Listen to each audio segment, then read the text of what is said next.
ایسے ٹوٹکے جو آپ نے کبھی نہ پڑھے ہوں گے۔ گلے میں خراش ہو تو اپنے کان کے اندر کھجلی کریں۔ ایک سائز کی ہیل ہمیشہ استعمال نہ کریں۔ کبھی فلیٹ، کبھی تھوڑی سی چھوٹی ہیل، کبھی میڈیم اور کبھی لمبی ہیل استعمال کریں۔ اس سے آپ کے مسلز صحت مند رہیں گے۔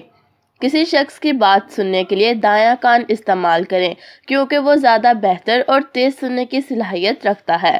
اگر باتھ روم جانے کی طلب ہو رہی ہو مگر باتھ روم میں پہلے سے کوئی ہو تو اس انسان کے بارے میں سوچنا شروع کر دیں جس سے آپ بہت پیار کرتے ہیں۔ اس سے آپ کو سکون بھی ملے گا اور حاجت بھی کم ہو جائے گی۔ پانی زیادہ پیا کریں، اس سے آپ کا چہرہ زیادہ فریش دکھائی دیتا ہے۔ اگر آپ واقعی وزن کم کرنا چاہتے ہیں تو پہلے اپنے غذا میں میٹھا کم کر دیں۔ اچھی نیند آپ کی صحت کو 4 چاند لگا دیتی ہے۔